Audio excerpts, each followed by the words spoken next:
দেবো সর্বশেষ আপডেট বাংলা সংবাদ। শুরুতেই শিরোনাম। শুরুতেই জানিয়ে দেব একটি গুরুত্বপূর্ণ ভয়ঙ্কর সংবাদ। দিল্লি থেকে আবারও ঘুরে দাঁড়ানোর বার্তা দিল শেখ হাসিনা, থাকছে বিস্তারিত প্রতিবেদনে। পর জানিয়ে দেব গণ অভ্যুত্থান নিয়ে আলাদা ঘোষণাপত্র জারি করবে অন্তর্বর্তী সরকার। ডক্টর মোহাম্মদ ইউনূসের কৌশলটা কি, বেরিয়ে এলো চাঞ্চল্যকর তথ্য, থাকছে বিস্তারিত প্রতিবেদনে। আরও জানিয়ে দেব এবার অন্তর্বর্তীকালীন সরকারকে আলটিমেটাম দিলেন হাসনাত আবদুল্লাহ, থাকছে বিস্তারিত প্রতিবেদনে। এবং সবশেষে জানিয়ে দেব বাংলাদেশের বৈধ প্রধানমন্ত্রী হাসিনা ওয়াজেদ বৈধভাবে বাংলাদেশের দায়িত্ব নেবেন, থাকছে বিস্তারিত প্রতিবেদনে। এতক্ষণ শিরোনাম শুনছিলেন, এবার বিস্তারিত। ফের একবার ভারতের মাটি থেকে বাংলাদেশ নিয়ে বিস্ফোরক অভিযোগ শেখ হাসিনার। বাংলাদেশের প্রাক্তন প্রধানমন্ত্রী রহস্য খুঁজে পাচ্ছেন সমন্বয়কদের দাবি দেওয়ার মধ্যে। উল্লেখ্য, নিউ ইয়র্কে আওয়ামী লীগের এক সভায় শেখ হাসিনার অডিও বার্তা শোনানো হয়েছিল। সেই অডিও বার্তাতেই হাসিনাকে বলতে শোনা যায়, সমন্বয়কদের কেউ বলছে কোনো মৃতদেহ পেলে ময়নাতদন্ত করা যাবে না। এর অর্থ কি? রহস্য রয়েছে। আওয়ামী লীগের নেতাকর্মী, ব্যবসায়ী, সাংবাদিকদের বিরুদ্ধে মিথ্যা মামলা দেওয়া হচ্ছে। হত্যা মামলা তো কোনো সীমা নেই, এর সঙ্গে গ্রেপ্তার, নির্যাতন তো রয়েই গেছে। এদিকে 31শে ডিসেম্বর ঢাকা কেন্দ্রীয় শহীদ মিনারে সংবিধান বদলের ডাক দিয়ে সবাই ঘোষণা করেছে। এই আবহে তাৎপর্যপূর্ণভাবে শেখ হাসিনা এই অডিও বার্তায় বলেন, যতই চেষ্টা হোক আওয়ামী লীগকে একেবারে শেষ করে দেবে সেটা কেউ পারবে না। এদিকে আওয়ামী লীগ সমর্থকদের ওপর অত্যাচার প্রসঙ্গে হাসিনা বলেন, আমরা বিশ্বাস করি এর জবাব একদিন বাংলাদেশ দেবে। লাশের মিছিল যতই দীর্ঘ থেকে দীর্ঘতর হোক না কেন, বাংলাদেশ ঘুরে দাঁড়াবেই। এই সকল অপকর্ম ও লাশের দায়ভার নৈরাজ্যবাদী ইউনূস সরকারকেই নিতে হবে এবং এসবের বিচার বাংলার মাটিতেই হবে।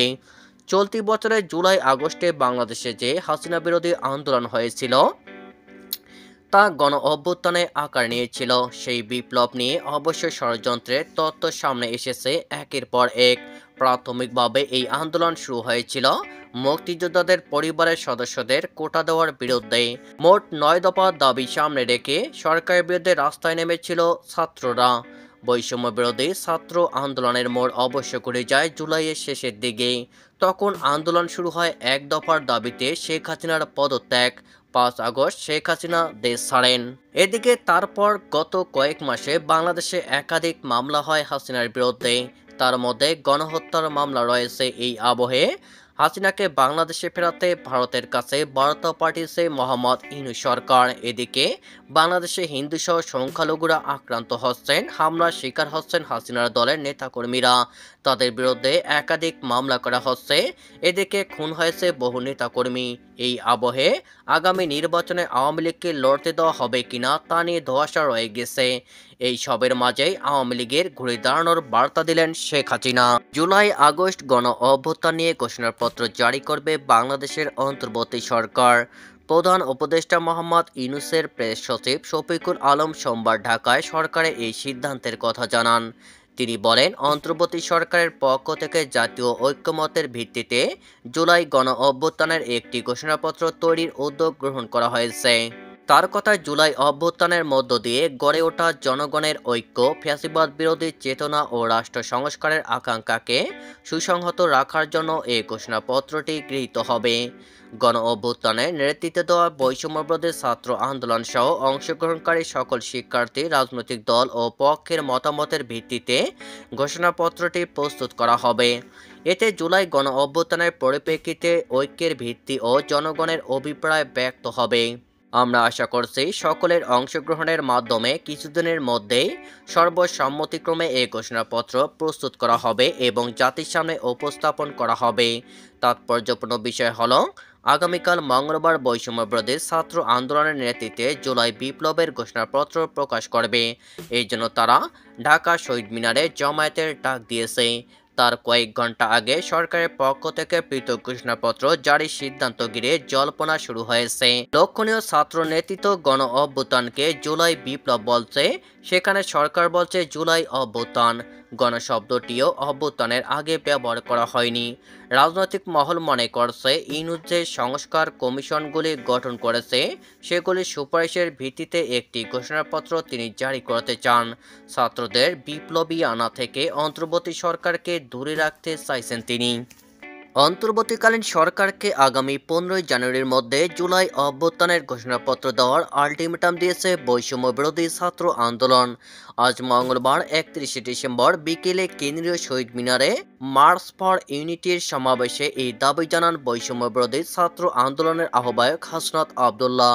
তিনি বলেন, আমাদের কোনো শত্রু নাই, আমাদের একমাত্র শত্রু আওয়ামী লীগ। এ সময় তিনি আইনশৃঙ্খলা পরিস্থিতি এখনো স্বাভাবিক হয়নি, দ্রব্যমূল্য নিয়ন্ত্রণ করতে পারেনি অন্তর্বর্তী সরকার। উপদেষ্টা বলেন, সিন্ডিকেট এক হাত থেকে অন্য হাতে গেছে, তাহলে উনি কি করেন?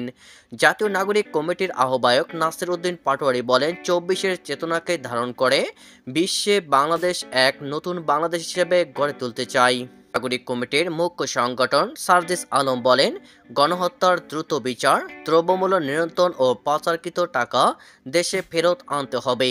এর আগে মঙ্গলবার 31 ডিসেম্বর সকাল থেকেই রাজধানীসহ দেশের বিভিন্ন এলাকা থেকে শহীদ মিনারে বৈষম্য বিরোধী ছাত্র আন্দোলনের ডাকা মার্চ ফর ইউনিটি কর্মসূচিতে যোগ। গোবিন্দবাবুর আশ্বাস, কিছুদিন সময় লাগবে, তবে একই রকম ব্যবস্থা নিশ্চিত হবে, এটা আমরা আশাবাদী। আর বৈধ প্রধানমন্ত্রী হাসিনা ওয়াজেদ বৈধভাবে বাংলাদেশের দায়িত্ব নেবেন। গণতন্ত্র, ধর্মনিরপেক্ষতা, সংবিধান, বঙ্গবন্ধু শেখ মুজিব যে রাস্তা দেখিয়েছিলেন সেই রাস্তাতে ভবিষ্যৎ বাংলাদেশ এগোবে। অপেক্ষা করুন, বাংলাদেশের জিহাদিদের শায়েস্তা করতে 71-এর মতো পদক্ষেপ করবে ভারত। বাংলাদেশের বৈধ প্রধানমন্ত্রী শেখ হাসিনা বৈধভাবে বাংলাদেশের ভার নেবেন। নন্দীগ্রামে মন কি বাত অনুষ্ঠানে যোগদান করে এমনই দাবি করলেন রাজ্যের বিরোধী দলনেতা শুভেন্দু অধিকারী। রবিবার তিনি বলেন, জিহাদিরা যে ভাষা বোঝে সেই ভাষায় তাকে জবাব দিতে হবে। এদিন শুভেন্দু বাবু বলেন, যেভাবে বাংলাদেশের জিহাদি শক্তি ভারতকে আক্রমণ করেছে, এমনকি আমেরিকায় গণতান্ত্রিকভাবে জয়ী রাষ্ট্রপতিকেও তারা ছাড়ছেন না, তাতে বোঝা যাচ্ছে 71 সালে স্বাধীনতা বিরোধীরা যারা পাকিস্তানকে সমর্থন করেছিল, যাদের জন্য 30 লক্ষ বাঙালি শহীদ হয়েছে, কয়েক হাজার ভারতীয় সেনা প্রাণ দিয়েছে, তারাই পিছনের দরজা দিয়ে দেশ চালাচ্ছে। এটা জঙ্গিবাদ, মৌলবাদের একটা প্রয়াস মাত্র।